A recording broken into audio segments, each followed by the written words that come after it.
Hi everyone, how you going? Tanya here.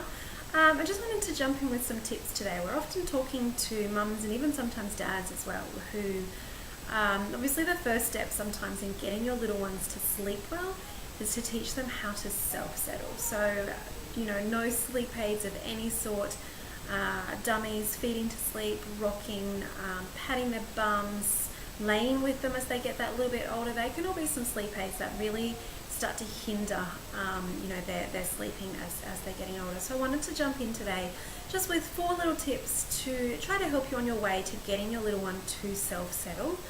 Number 1, start with bedtime. So bedtime is generally the easiest part of their day to start making some changes.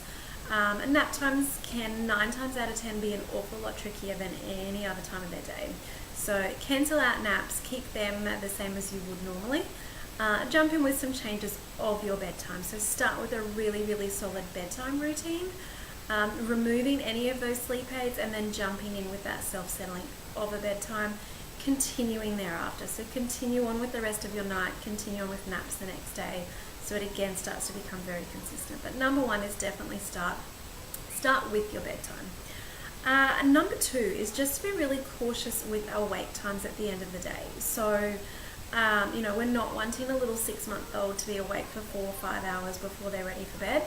You're going to find that you've got a very overtired little person, and then that's going to make your self-settling and your evening and even your overnights an awful lot more difficult than it needs to be. So just being really cautious of awake times.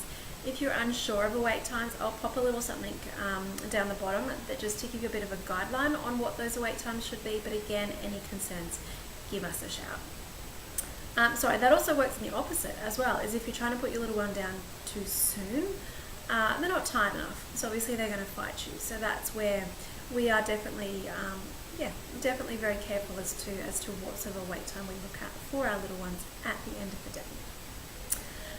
Number 3, putting your little person, your baby, your toddler into their bed, their cot, their bassinet, awake. So this is obviously goes back to removing those sleep aids. So we're not wanting to feed them until they're asleep if we can help it. Especially as they get older, they can start to become quite big sleep associations. So we're definitely wanting to make sure that we're popping them down into their bed wide awake. Number 4, don't swap your sleep props.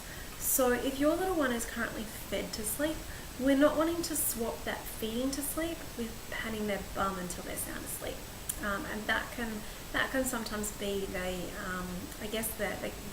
issue that we find ourselves in is we go, okay, so I no longer can do this sleep prop, so to move away from that, I'm going to do this one instead.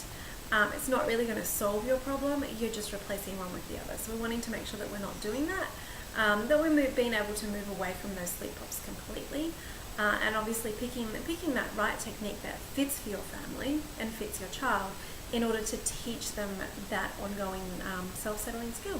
So, hope that helps. Hope that gives you a little somewhere to start with the self-settling. Gets you anyway. Any questions, any concerns, give us a shout as usual, and have a great day. All right, thanks guys. Bye.